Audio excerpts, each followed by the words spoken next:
Good morning, everyone, and welcome to Vintage Motocross Radio. I'm your host, Joe Abadi. This program is made possible with the help of our sponsors, Nightmare Racing, the best reproduction Kawasaki plastic on the planet. Preston Petty, the legend continues. Amsoil, the first in synthetic oil since 1973. Full Circle Racing, for rims, spokes, lacing, and truing for all your vintage and modern bikes. Vinco, the ride will keep going with over 650 products in their catalog. Motion Pro for specialized tools, cables, and controls. Be sure to visit all of our sponsors online and on Facebook. My guest this morning has enjoyed a very successful and well-influential career in the motorcycle industry that has spanned for over 5 decades. During that time, he left a significant impact in the off-road motorcycle industry, most notable for KTM brand. Under his leadership, the once failing brand had become a contender in every form of racing they entered, from Supercross to motocross and now in MotoGP.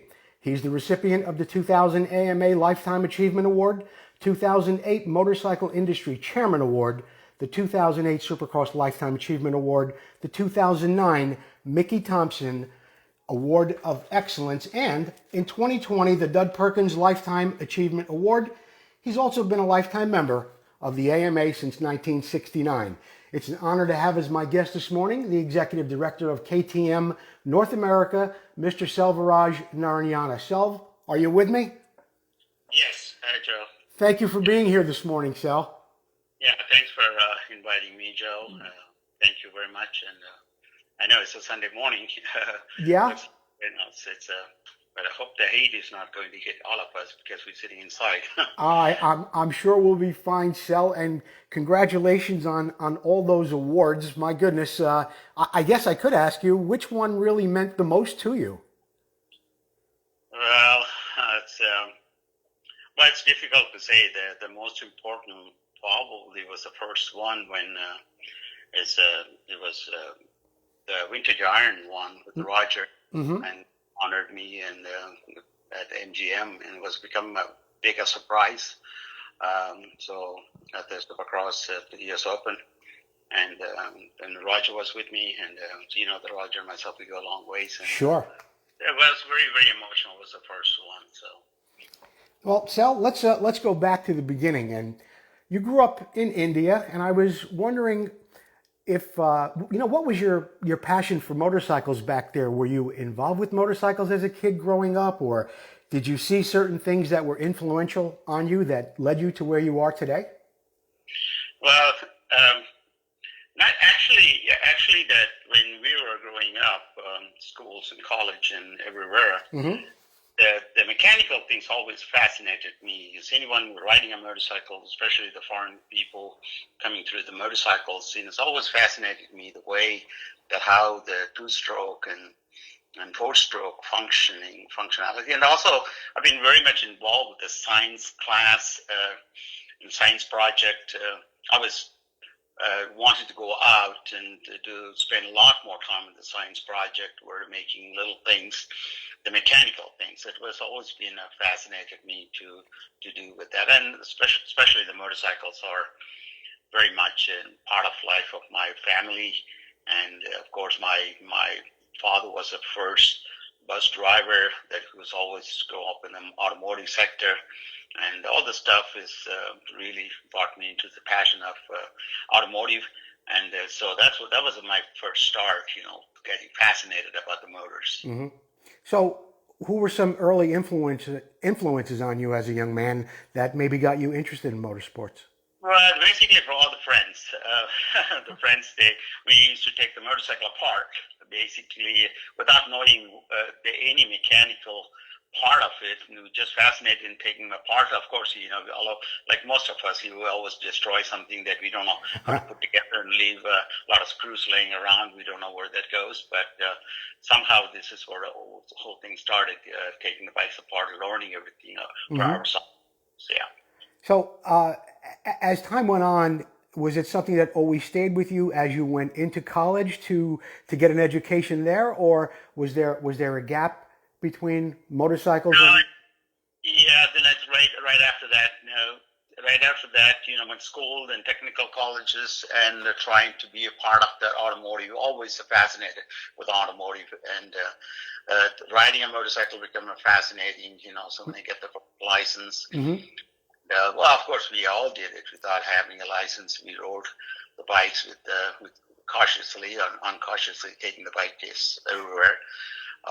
So that's where we started to riding with friends, and so fascinated. And when we had the motorcycle racing in local races, and always the foreigners come, then we always help them to work on it and trying to associate with those riders and everything else.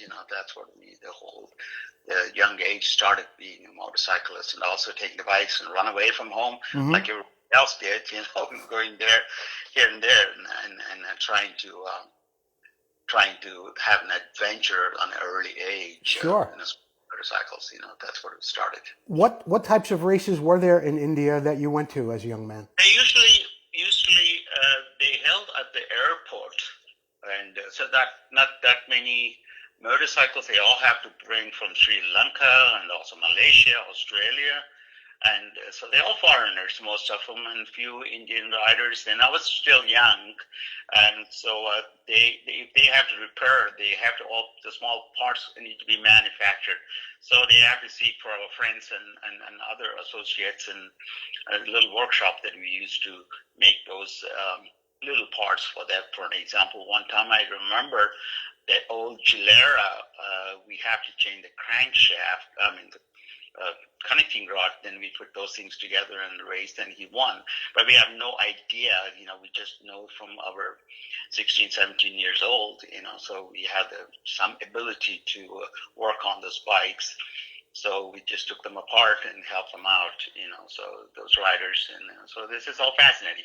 Riding, racing, and adventures become very fascinating in those days. So did you work for a little team there, Sal? I mean, you say you were a mechanic for some racers. I don't think there is not a team. They come up with a group of mechanics, Mm-hmm. with the parts in the cardboard boxes those days in 69, 70. There's not even a truck available. We all throw in the back of the car, and somebody drives to the races, and they put those things together. You had to go to the gas station, bring those gas cans, and it's at the airport. It's not anywhere closer to the level. It's just it's a demonstration racing combined and everything, but it's not on those days in 69. That was 68 and 69. Mm-hmm. There was not that many, as far as the racing is concerned, in India, that it's not that popular. So, But yeah, they're fascinating to see all the other different kind of motorcycle, AJS and BSA and Matchless and Francis Burnett, and those motorcycles probably not even exist anymore.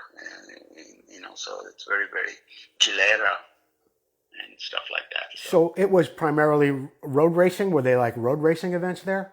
Yeah, the one road racing. I have ridden some of the YDS2s and the Yamaha YDS2s, and that was the time that we can't even afford for any type of pistons or whatnot. So we had to scrap all the parts and put those things together, even making the gaskets by hand and glue together. And so it's incredible. We don't even have original parts to work on this bike. And it was very, very difficult to get it tuned. Tuning knowledge, we didn't have that many tuning knowledge. So we just have to, just imagine we have only one jet.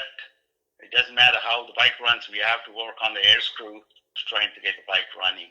That's the way that the world, like those days, you can get the parts, if you're in a different country. Yeah. Did you race at all, Sal, back in those days when you were a young guy back in India? Not in that one. I'm not allowed to do that one over there, but we have ridden on a non-event is non-sanctioned event. There's not even a sanction, just go and ride with the people. That's Sure. all. So. Now,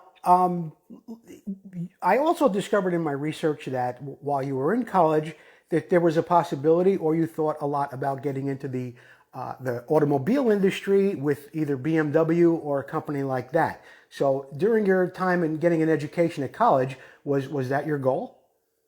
Yeah, when I came to the United for Europe, that was my thing to get involved somewhere. I had to get training for 1 year, 2 years, and go back again to India. But I stayed here.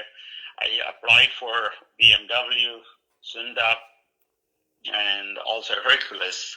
And so I did get all the appointment from all the places, but I have some friends at Mako. Yes. And I was fascinated, so that I was just wanted the road racing bikes, and road racing those days was so 125 road racing was developed at Mako. So I was really interested to get into that company. And also it's a very small company. Very few people working there in those times, so probably it's better that I can become a part of it, to working together. So 25 people working there at the time at the engine department, and it's not that many people, So I thought it was a good opportunity to go there. So when you went to work for Mako at first, was it in India or was it in Germany? No, it's in Europe. It's in Germany. First I landed, I can't even speak any language. So, the German language is very, very difficult. It's very hard to learn, and I have to learn the hard way. I went to the evening classes and working on the snow and walking every day to the factory, but a couple kilometers and the snow, and going to Tübingen to go to the evening classes, and I had to work hard in order to get learning the language, and some of the other technical schools I attended, and it was very, very hard working, and also working together with this Mako factory. The first job was they threw me into the production line, and they had no my knowledge, and so I had to even, I built the first day that I was there, putting the engines together, and the 125 engines together, and did all the production line, including the tire mounting, 20, 30 tires a day, and also testing every bike, 20, 30 bikes a day, sometimes, testing all bikes up and down on the aisle, and even got crashed a few times, losing the brakes and breaking my leg for sure. So your early experience with Mako was actually putting bikes together at the factory. Yes, that's correct.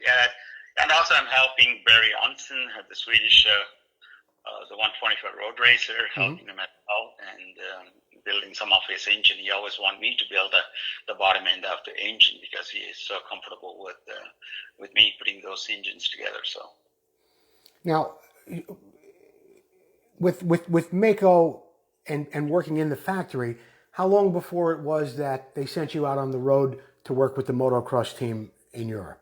Well, first 1969 and a half and 70, then I was with the road racing. Then they, from the production line, they transferred me, or they saw me working and said, it's not the place for you. So they put me in the racing team. So I basically have to build the racing team workshop from the beginning with few good technicians. Then 1970, 71, then I went to the road racing with the Grand Prix together with Barry Onsen, and some of the races in France and Germany, and as well as in Austria. Mm-hmm. Then after that they asked me, Mr. Hans Maisch asked me to go to Supercross. Grand Prix and international races. And so I went with them and helped them out with those bikes. So Mr. Maisch asked me to join the motocross team. Then I did all the Grand Prix with Willie Bauer, Hans Maisch, and Aki Johnson and Adolf Weil together, the whole team with Reinhard Weyer, who's a very good technician. And so we went to all the Grand Prix and drive the van to the races every weekend and come back and build the bikes and go back, and Thursday drive all day, and Sunday and Friday, Saturday and Sunday, and come back and Monday build the bikes every weekend. This was a routine for every weekend. So how many years actually, Sel, were you on the road in Europe with Mako before you came to America? Until 1972. Okay. I came here in 1972. I came here for the 1972 for Trans USA with Aki Johnson and Adolf Weil and Willie Bauer and Hans Maisch. Basically, I came with the Hans Maisch. Did you do the whole Trans AMA series that season? Yes. the whole Trans AMA series I did. So tell me, what was your first trip? What was your first trip to America? What was it like, and how long were you here? Just for the Trans Am, or did you stay longer? No, well, I was with the Hans Meisch and traveling together on a trailer with the entire Trans Am races, and yeah, that was difficult because those days when you, the mechanic, you always respect the rider, and you become pretty much trying to do everything what he wants you to do, and you focus totally. You don't have any other life than just be involved with fixing the bikes and going with them, practicing and riding, and that's all I know. I haven't been to anywhere that much, going for sightseeing or anything like that. It was always isolated. Matter of fact, since I've been here since 1972 at the Trans Am, I didn't even go to the beaches. So it's not like here, hey, look, I'm not going to work on Wednesday, and so it's not like that, So Monday to Friday, our focus is always technical, finding things and doing things and working things out. So we didn't have any that much free time, and we didn't even concentrate any of our free time. So we always concentrate on talking about the technical stuff and improving the bikes and stuff like that. So it's a different lifestyle, but then. Were you a dedicated mechanic to just one racer, or were there other mechanics, but then they came to you to solve technical problems? Yeah, we always give a hand each other, to work together. Not like even the riders work on the other bikes as well, like Hans Meisch or even like Hucky Johnson. They always, if they need it, they will also help each other. In mechanics, and also the riders each other. So, as a matter of fact, like I believe it's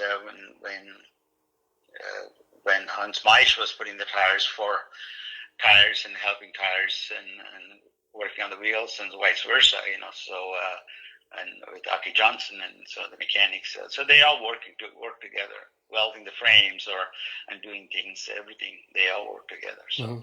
Now, Mako they had a good successful year in those years, but the factory was small and they didn't really have much of a budget for a race team in America, and Bel-Ray got involved. And I remember a bus for Bel-Ray and the Mako team, and I think it was Kurt Kiefer at Bel-Ray help put a budget together. How did that all come about, and how did Kurt Kiefer get together with Mako and say, we're going to do this? Well, that was when I was at the Eastern Mako, so Danny Moore, he the one at the big bus, and there was a lot of stories behind that one. Now I can remember, and putting that big Bel-Ray bus, probably the first bus ever on the Trans AM series, putting those things together. So I was driving as well sometimes, and with Gunther Gemillen. So we were, Kurt Kiefer, he was, first we didn't believe on the oil, because oil was in a starting stage but they didn't even have a silicone-based oil, synthetic oil. And it's a mineral oil, and we always use a castor oil in those days. That's the only oil that we know of as far as the jetting is concerned, and the awareness of the reliability and also the lubrication and so on and so on. So we don't have no knowledge on that oils, but it took a lot of testing to improve this Bel-Ray oil. So it was Kurt Kiefer always pushed on it, and JJ was there with us all the time, and so we went to the New Jersey facilities to see the operation, how the oils were made, and all the compositions and stuff like that, with the more silicone content added, and it's a mineral oil. And we have changed once in a while, but with the testing, but we always stick into the only one formula all the way to the. It was very, very difficult for the Europeans to change any type of oil or go back again, changing anything, including the jetting when they come to U.S. Right. Now, so would you say that the Mako team also had something to do with the development of Bel-Ray oil? Of course, from the beginning, they're the only one. Yes, from the beginning, and so we had a busload of oils, and I think it was very, very. We have given the oils to other people free of charge. Mm-hmm. Mako had the first impact is the biggest impact for developing the oil. So for how many years were you the race shop manager there at Mako? Because there was a little break, I think, around 1974, but you were there. You were with Mako from what, 69 to 73? At the factory in Europe, 69 to 72 mm-hmm. in Germany. And then the 1 year here in America. 72 to 76. Then basically 72, 74 with the Eastern Mako, and 76 when the Mako came over and took over. Then we moved to a different location. Okay, because I could be wrong, but I thought in my research, and I was talking to Gary Chaplin about it a little bit too, he said that you went from Mako over to Honda with him for a spell. Yeah, this corrupt, whatever happened with Mako, with the family and everything, that was kind of disturbed me. So then I had my immigration applications and everything else is made for Mako, sponsored from Germany and also from the U.S. So I was not happy with the way it's going right now, so I don't want to be a part of it. And so Gary definitely encouraged me to come to Honda. So I left, come to Gardena, then I came to Honda. I was treated like basically very, very well, and I probably know all about the suspension. And Gary wanted to bring that knowledge to Honda. So about all the Koni shocks, and I know the technology of the Koni and also the front fork operation, and I just worked with JR. So I went to, I think it's Atlanta was my first race, and I saw Aki Johnson and Adolfo and everybody. They were kind of surprised that I left, and I left Mako all those years, and then I think they were somehow they talked to the factory and also to Eastern Mako. So they basically, I couldn't stay more than a week, 2 weeks, I guess, at Honda. Then I have to tell Honda people that I can't do it because they are basically want to pull all my papers. They never applied any papers to start with for the immigration papers. Mm-hmm. Trying to pull everything else out. See if I go into state, then I had to start all over again with Honda. So I'm kind of on that stage. Now I need my papers, basically for the green card, because I can't even go anywhere to India or anywhere because I already applied for it. So then I had to come back and do start all over again, do all my paperwork. So maybe I'm exaggerating to prove a point, but was Mako threatening to deport you if you didn't come back to work for them? I think they didn't deport. They trying to. We're the one bought over here for the U.S. And you came over here. You still have obligation for Mako to work at Mako at the distributor, and they will cancel the paperwork. That's what they say. They didn't threaten to deport me. They're going to cancel the paperwork for the immigration. But and later on, I found out they never had applied for my visa, extended visa, or neither for the green card. So somehow then I came back, and then I started to finding it out that they never applied it. So I had to do everything else by myself. I see. My next question comes in from one of our listeners. His name is Kevin Caldwell. And the question was, when the FIM had made a minimum weight rule, I think it was 74, did Mako rally around that rule in order to make the playing field more even? Gosh. The FIM level, I think they have done so much. They went, they had a steel frame, aluminum frame, titanium frame, magnesium crankcases, magnesium cylinders, magnesium wheels, and everything, trying to update the same as that all the Suzuki's and they'll bring up to the weight limit. If I can recall, we have come very closer to that, but problem was every material that they produced for making the magnesium parts was all failed, except the except the clutch cover and also the mag cases for the magnetic mag cover cases. Rear wheel failed as far as the magnesium wheels and magnesium.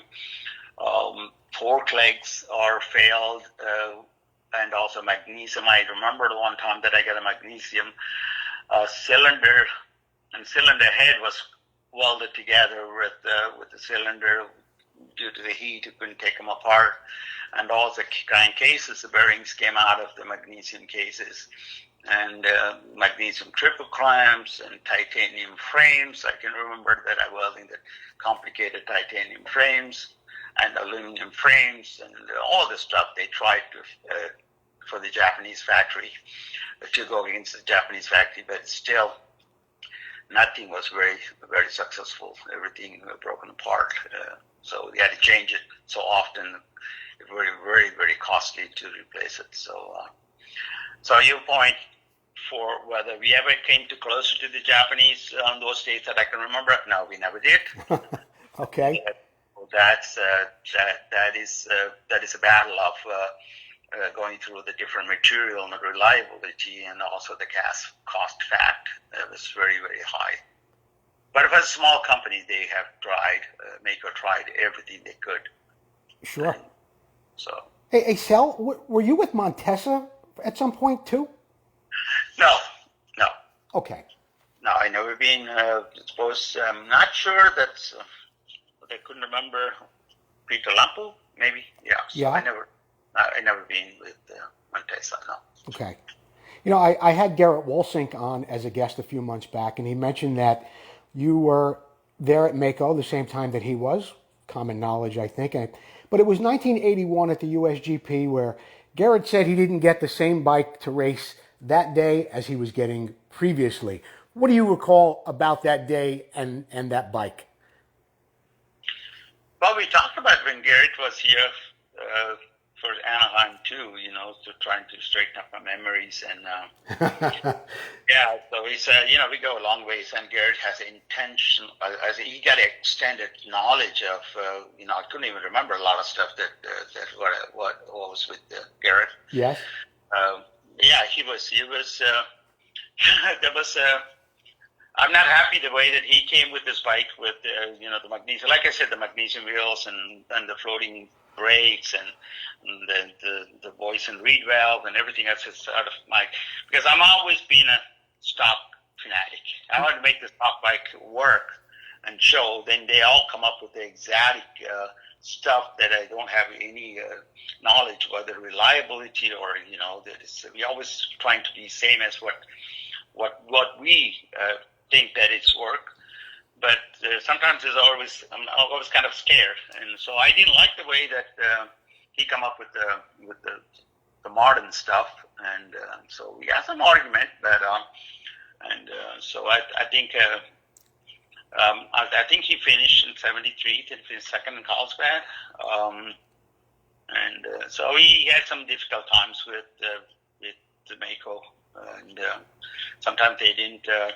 He didn't get the way that he wanted the bike set up or anything that he wanted to achieve. Right. So, that was some hard arguments, I guess. I mean, very, very. I think his knowledge is very, very, very good. He has a unique way of expressing things, and he's a very different rider. So he wanted to.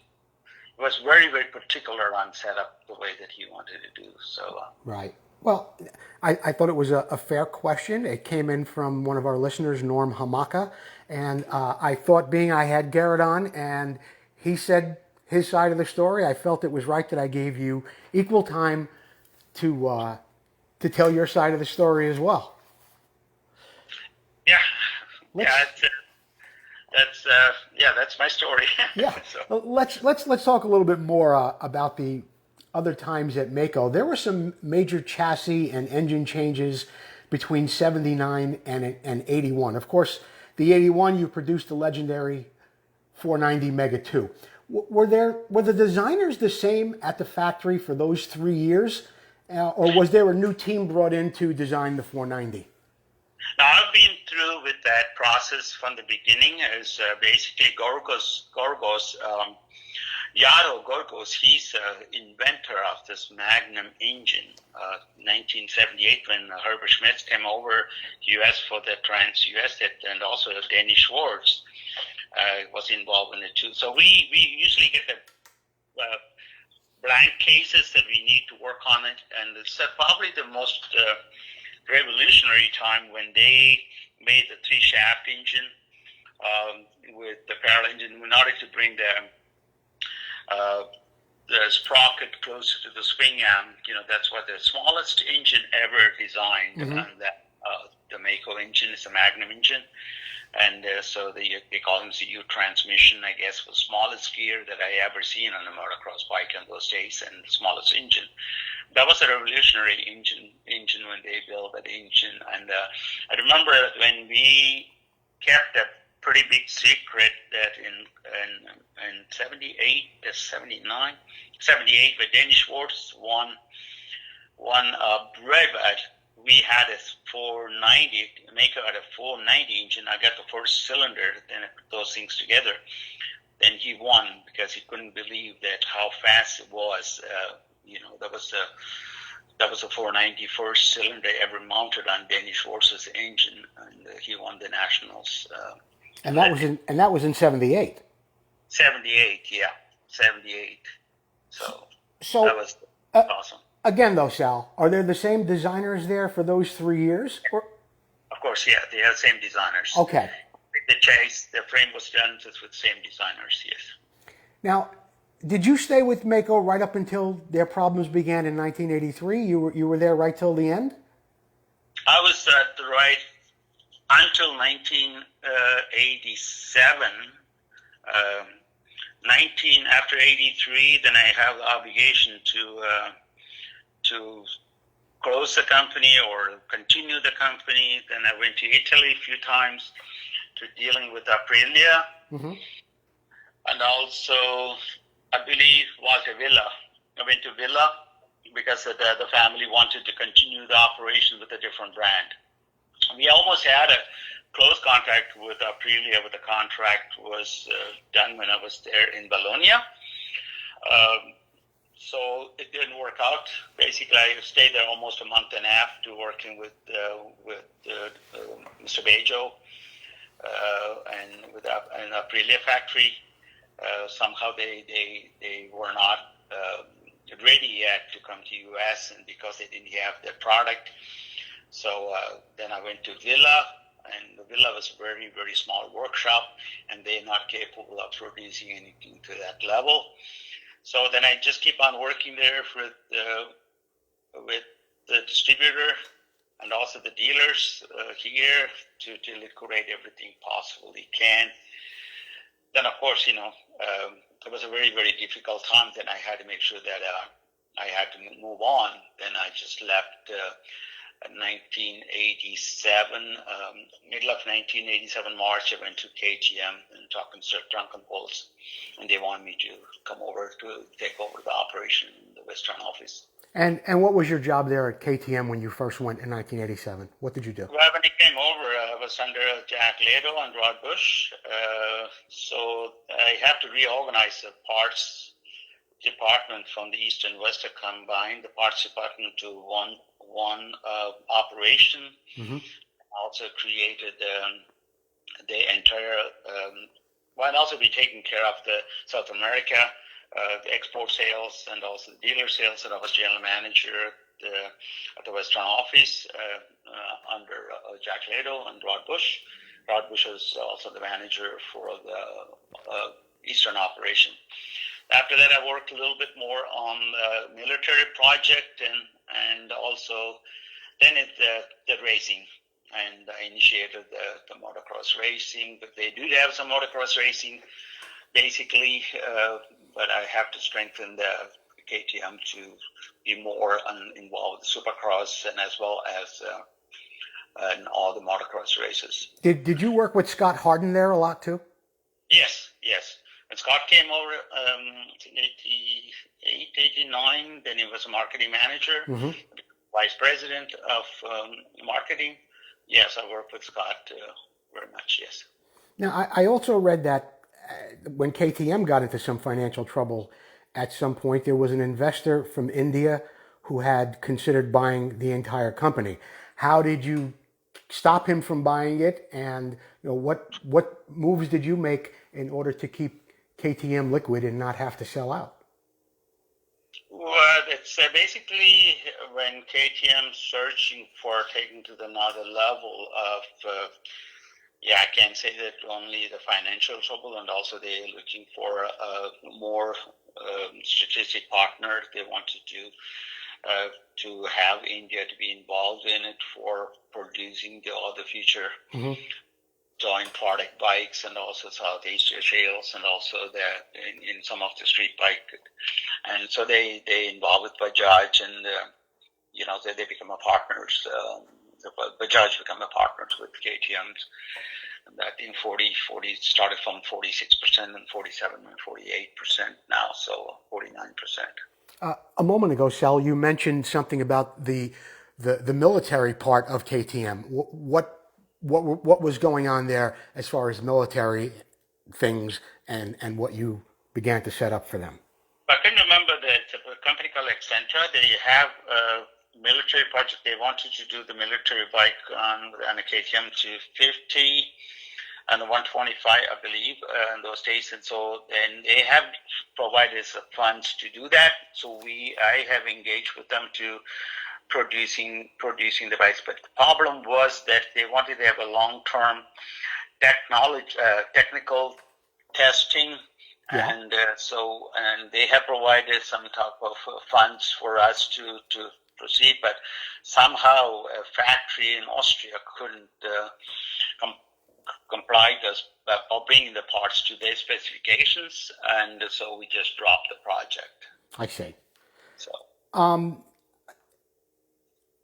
with that financial difficulty that was going on there, I wanted to go back to that for a moment and ask you about what were some of the bigger decisions you had to make for KTM that helped them again. Was it a matter of retooling? Did you find a different factory? What exactly happened? Because it was an amazing recovery. That's a long story, basically. When Mr. Pierre came over in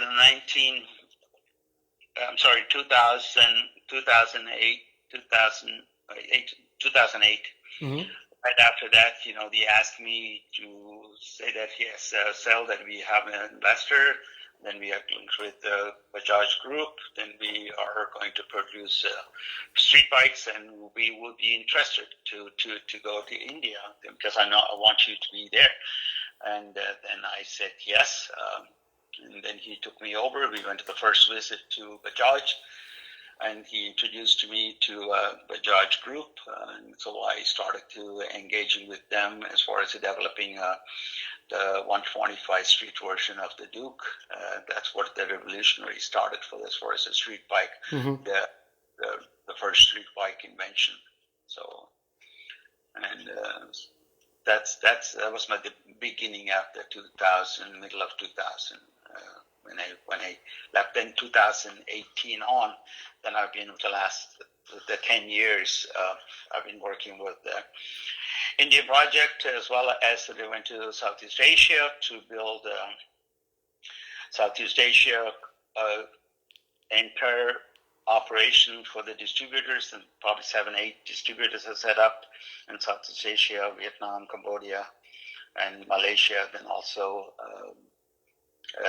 I built a CKD company to implement the CKD company in Malaysia from the beginning to the end, and produce over 3,500 some bikes and CKD bikes assembled in Malaysia. So. Let's talk a little bit about motocross, supercross, some of the riders that have come on board with KTM.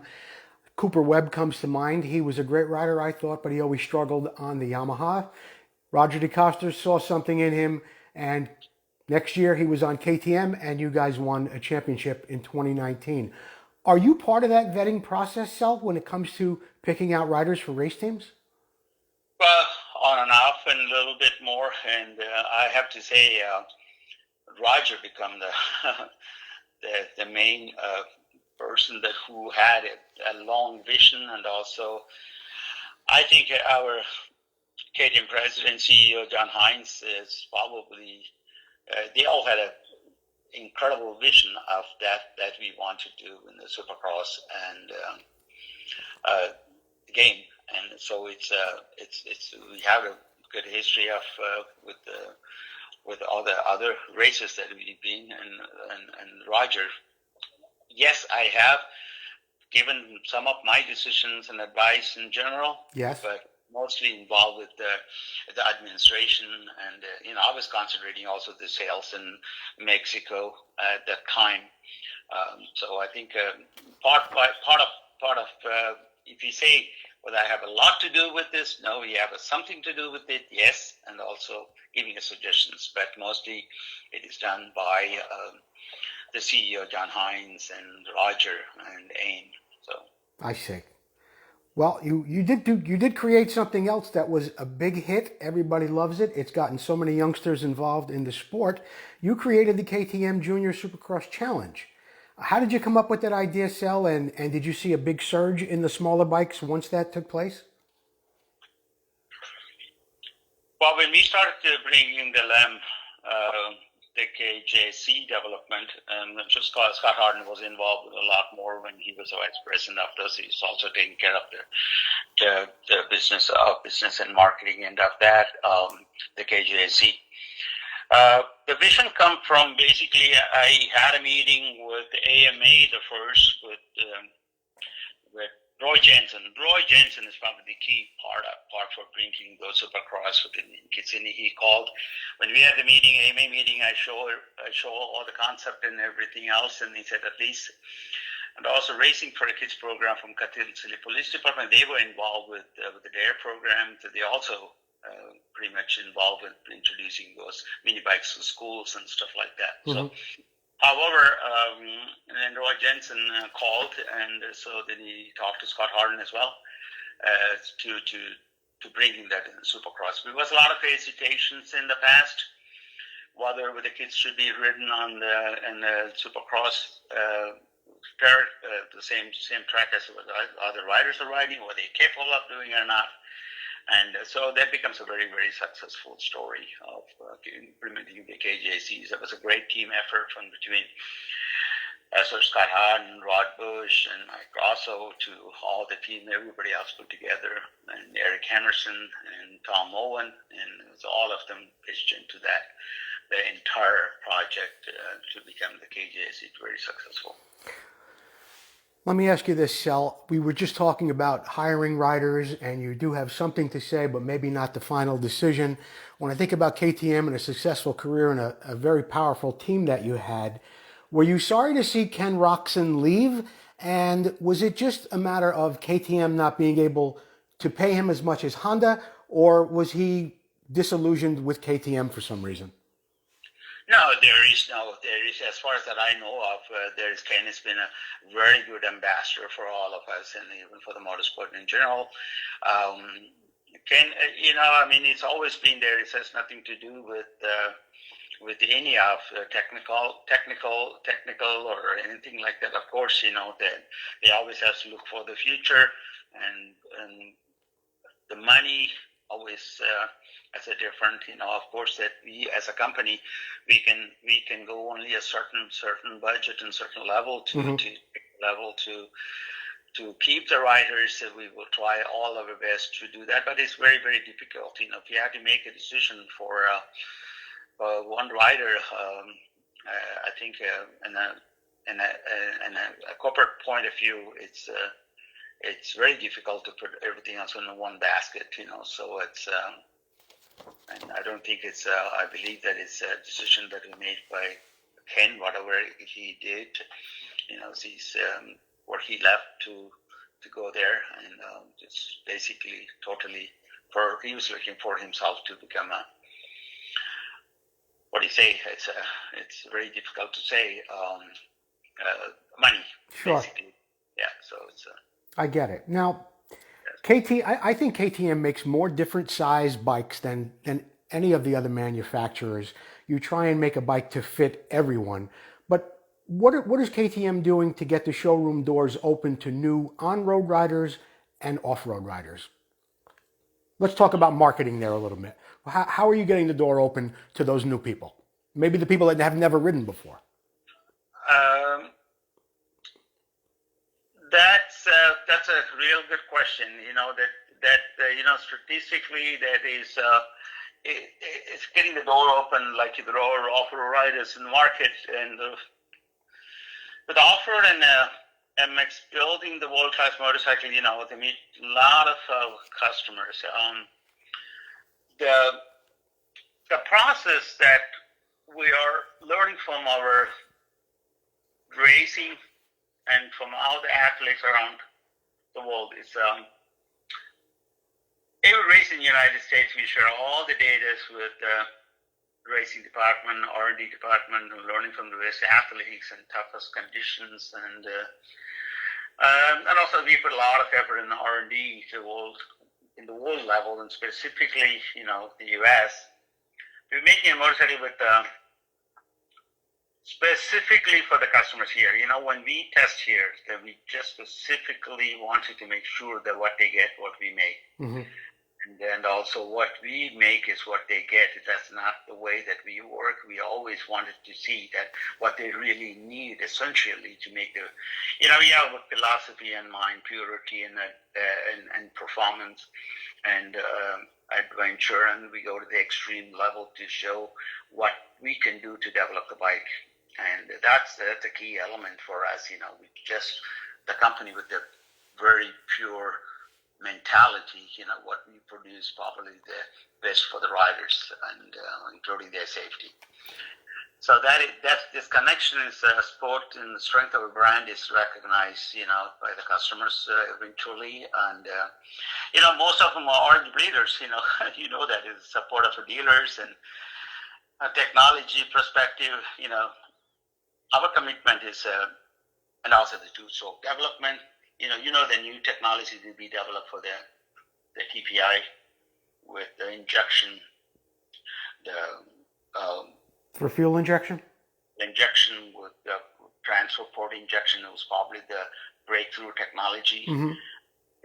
And also the mini market with the new electric bike has also come to the play on that one. Is that the way that we have introduced the electric product, the mini bike product, and also the free ride and everything else is going to be the future of motorcycling. So it's and super bike, the new adventure, and also 390 adventure, 790 adventure sector, the new street bike sector. All the stuff that we're doing that for the benefit for the dealers. Right. Of course, this year it's a totally different. Surprisingly, that we had to help everything that we can do to for the dealers and the riders to keep their passion growing, and also, of course, ultimately we need to see the dealers on business. So they keep the doors open. And everything combined together, we putting a lot of thoughts into the entire operation and focusing on that dealer development. What is your largest market right now, Sal, for KTM? What country? Is it America or where is it? Generally, largest market, European market is the largest one as far as the region is concerned. Mm-hmm. As far as countries see the sales, single market in the U.S. is the largest market, yes. But you were traveling a lot there for a while and opened up a lot of distributors or a lot of dealers in Southeast Asia.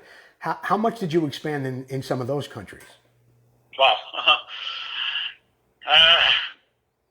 All the countries I was involved in Southeast Asia, except I was not involved in China. Mm-hmm.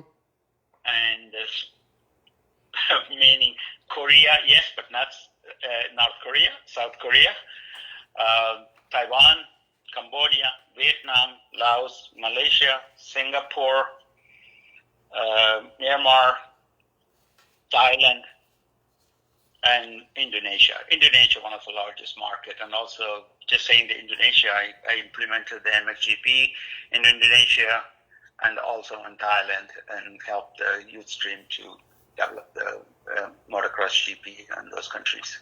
How many dealers do you have in America, Sal? Something like we're closer to 500. Us, Gone, and KTM and Gas together. Okay. Speaking of Gas, they recently purchased Gas, KTM did, and the news broke a week or so ago that Justin Barcia will be on the team for 2021. Are you negotiating with any other 250 or 450 riders to compete on the Gas brand in the new season? As a company, as you know from the people that you know of from KTM, and we're excited.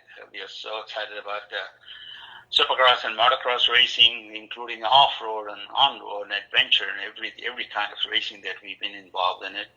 So we're also excited, and everything that we think can do, it is focused towards the racing. We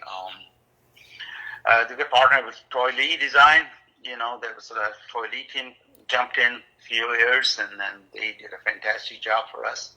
And yes, the rumors are there. Yeah. And it's. But what about other 250 and 450 riders? Is there anybody that you're vetting? Or do you think anybody is ready to change teams and maybe come over to Gas? I think at this time right now we should wait maybe another week or so, a little bit longer, to get the official announcement. I think at the time being that it's probably appropriate for me to give you any type of. Okay. I could wait, Sal. I could wait. It's okay. I'm thinking though. There's got to be a couple of more guys getting on that brand with your team behind it. Now, go ahead. But I just that one. What's going on at the Grand Prix with the Gas is encouraging. They're putting a lot of effort in with Goldenhoff and he's been, and also Monticelli. I just saw the Grand Prix a while ago, and. It's all three brands are dominating. So brands are in Europe. Mm-hmm. Totally here, what's going on with the Dak, Osborne, and with Marvin, and of course that we will have a very successful stories in the next few years to come. Well, it seems that whether it's Dakar, motocross, desert, enduro, supercross, KTM seems to be at the forefront of every discipline of racing. And now in August, you had Brad Binder win the first MotoGP for KTM. What's the direction KTM is going to go in next, and how significant do you think the electric market will be? First of all, when I just said that when we entered in the MotoGP, I just wanted to give you a few thoughts on this one. Yeah, please. MotoGP, Moto3, when I was along with the Moto3 development as far as the listening and doing with those engineers, and become the first champions. First engine that we made and first sum that we can, then first year we already a world champion, Yes. And so there's a lot of, I was with Malaysia with the Mr. Trunkenpols with the MotoGPs, and it's a very good success for MotoGP. It's very, very important for all of us, to make the technology, the leader of technology as far as introducing the MotoGP. And, it's a long battle, but it was surprisingly what we did for the last 3 years, or what Factory did for the last 3 years in developing that one. Incredible success with Bender, and also many more to come, as far as motor testing and all the things. Just pointing out that probably the best technology we ever had was, we still have, that was probably with the steel frame. We're working with the steel frame, and the incredible technology, some of the stuff that they do, it is mind-blowing, including the engine. Mr. Peter has renamed his company, Peter Mobility. So he's going to look for the future of the mobility for sure, like internal combustion engine and the electric mobility. He's going to continue to change things to make it everything better for the environmentally and the green, and whatever you call them. Sure. E-motorcycles has been extremely successful in bringing the new riders to the sports and continue the development of the e-bike. And also, there's a lot more to come with the pedal assisting bicycles going to be a biggest trend. That's also we're working on it. And the massive growth is going to be there crossover with our motorcycle customers. As I said in the past, our concern is really our concern is building the future of the motorcyclists, what they need, and how that we can grow the passion. And so we're happy. We should be happy that a country that can have a real good freedom of go on a motorsport and do whatever we want to change our lifestyle, add it to our lifestyle. It'll be fortunate to have a country that gives you all the possibility to go and explore our passion. I'm glad that I'm a part of it. So, Sel, you celebrated your 70th birthday back in May. Most people would have been enjoying retirement at this point. How much longer do you think you're going to continue on at KTM, and what do you think the next milestone is that you'd like to reach with that company? It's a difficult question. I thought Sel, for a second, I thought you hung up on me because I said you were 70 years old. No, I think if I see what Roger does every weekend, going 100 miles riding a bicycle at his young age. Yeah. And incredible, this person that is, he accomplished so much, and when we are together, and when I listen to some of the stuff what he does, and this is, I'm basically nothing to compare Roger and what he have achieved and what has done, and but we have a lot more to do as far as here and our lifestyle. And it's like racing, never satisfied their own wins and own achievements. Always willing to do more and more. Yeah. What bike? Yeah. Go ahead, Sal. I'm sorry. Go on. Yeah, people has own pride, So, like I said, we never satisfy enough with achieve. Always pushing for the limit, right? Yes. So, the health comes from very part of our life. If your health allows to what we can do, I just wanted to push to the limit for sure, So, what KTM do you ride, Sal? What's your favorite bike? Favorite bike? Yeah. You must ride a KTM, no? Of course. Okay, tell me which one you like, or do you like them all? They're all good. Yeah, it's KTM bikes. Yes. The best bike that I ever rode, honestly, that I have ridden enough bikes in my life. The best bike that I ever ridden was, of course, I have to say KTM from Malaysia, from Penang to Burma. 3 times that I have done the best bike that I ever ridden on 2 different categories. Mm-hmm. The Super Duke, SMC, then 1190 Adventure is probably one of the best bike that I ever ridden. 1290 also ridden, but the 1190 is probably the best bike that I ever ridden. So, well, Sel, I want to thank you for spending some time with me this morning, talking about your career and all the things you've done at Mako, at KTM, and the things that you'll still continue to do. I want to wish you all great success with the Gas purchase, and we'll be looking for Gas, Husqvarna, and of course KTM coming up in the new season. Is there anything else that you wanted to cover, Sel, that I didn't mention? Anything that's going on at the factory that you'd like to talk about right now? I'd like to give you some time to discuss that. The biggest breakthrough being with KTM for me is Roger. So Roger DeCoster is probably the biggest thing that ever happened to bringing our successful story. Well, you know what then, Sel? Let's spend a few minutes and talk about that. What did Roger bring that you didn't see or you didn't have, and when Roger DeCoster got there, he brought to the table? Can you give me some examples? Well, Roger DeCoster, the man. I don't know how I can explain Roger DeCoster, the man.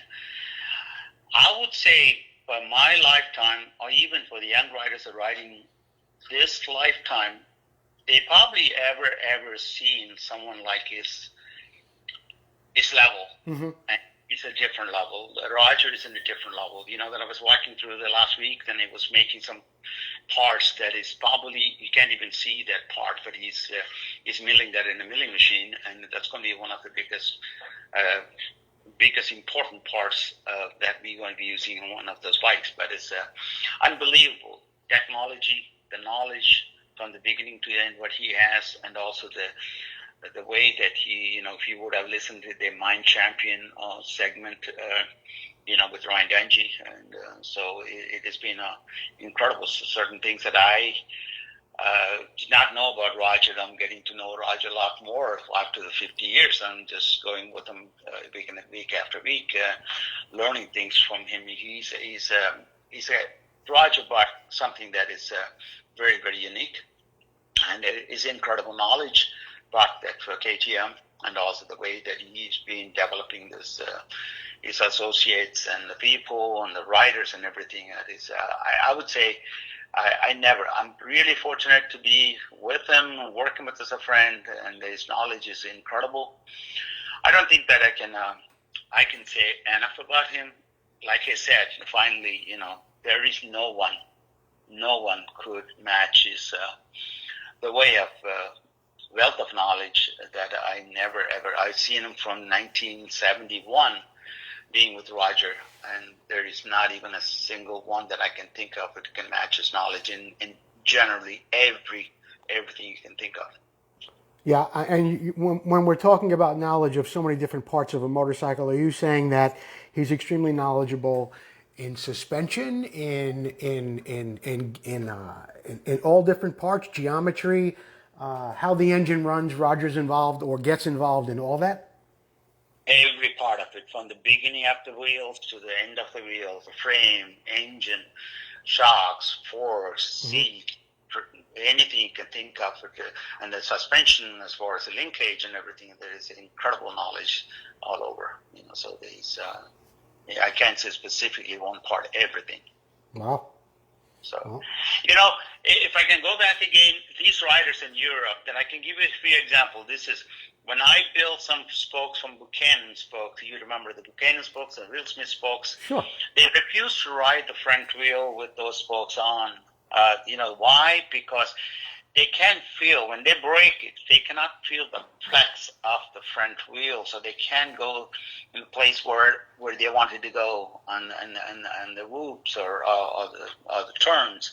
They wanted to feel the braking and also the flex of the front spokes. So they are so precise, you know, when they go and choose the braking, the front wheel braking. So that's one of the examples. And I can give you many examples, you know, how good they are, you know, in order to find out how precisely they wanted to ride.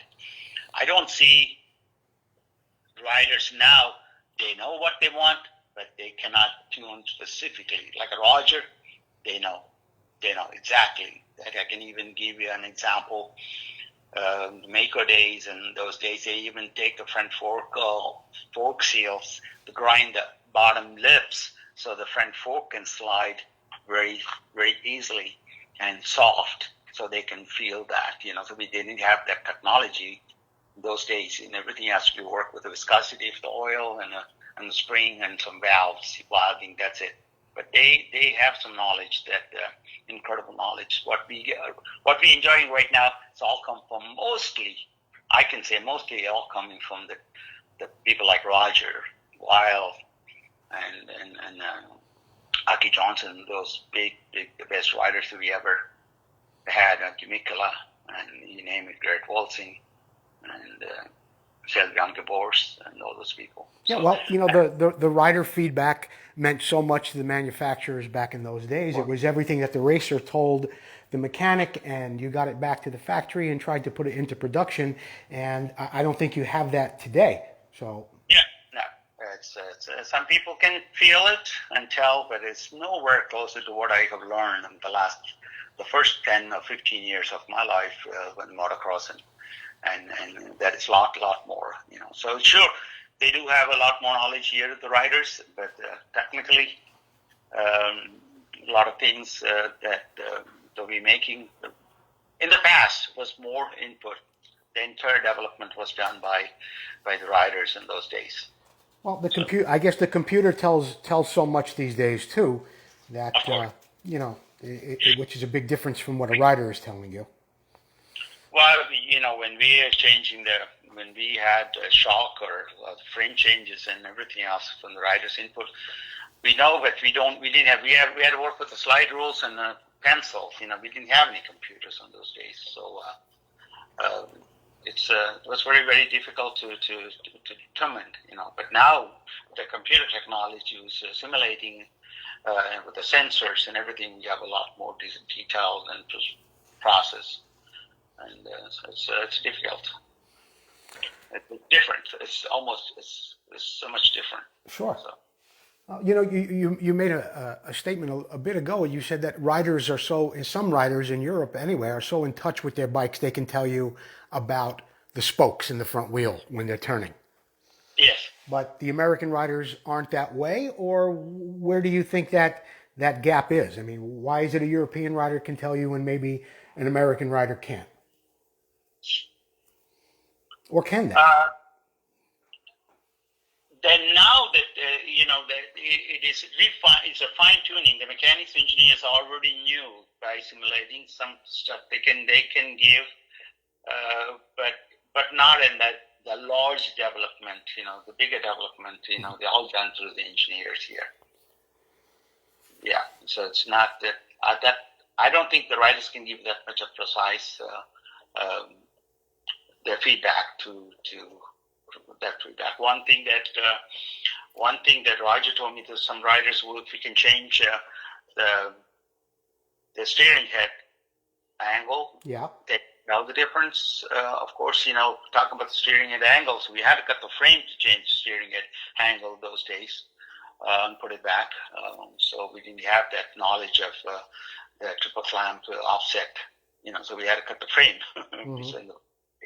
But now the steering head angle, they can tell the difference with quick turning and everything else, and the suspension, they can tell the riders are different taste, and by observing like Roger Ain, and they can tell by what it is, and also our WP suspension people, they can tell a lot more by just watching it, and also checking the simulation and data. We mentioned about Roger before being at the milling machine, and from what I understand, he's quite an accomplished machinist. What were some parts? Can you tell us about some parts maybe that Roger helped develop at KTM over the past few years? Many. I can't tell you specifically, so many of them. Are these ideas that he has on his own that he tries and then you put into? Can I interrupt 1 second here? Absolutely, sir. Absolutely. Can I interrupt 1 second here? Okay, I'll be right back. Okay. Yeah, sure.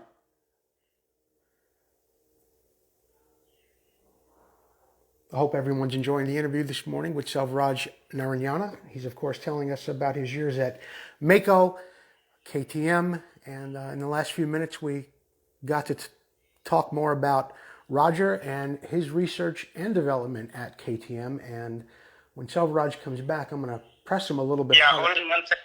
Okay. Yeah, you're back? I'm here, Sel. Yeah, I'm sorry. That's coming from the factory in Europe, so sorry. You tell them you're on with Joe Abadi. You call him back. Yes, I did. Okay, good. So, Sel, we were... From the racing team, and they get excited about Tony winning the second moto or something. So. Oh, okay. We were talking about Roger developing parts on his own and how these parts went into the development of and eventually came into production. What comes to mind? I know you said there's so many you can't even remember most of them, but there must be something that comes to the top of your head when you think about Roger developing something for the bikes. Yeah, some of the changes that he did to WP suspension for sure, mm-hmm. and the frame designing on some of the frames and linkages mainly, and it's very well, and some engine parts that he made himself that become very, very, very good. So I would say some of the parts that he made for inserts and clutches and as far as the suspension, some valving thing that he machined himself. Right, and I guess the factory responds to what Roger says. Even though they build a bike and it's as close to perfect as possible, Roger improves on something and then they go back and they do it again. Of course, Roger has incredible respect. They respect Roger very, very highly as the factory. And for the beginning of the time, that is, there was some difficulties for us to because Roger made success. He made many, many successes. If you can see what he has done for the motocross, and he have done from A to Z, everything that we have done, it is from the Roger success. Now, does he help out with Husky too? Yes, of course. Yes, of course. So he's the director of all three brands, and now he's working very close with Ian and also with the Husky team. Where will the mechanics come from? Gas. You bring Gas on. You buy this company. You're going to have a motocross team.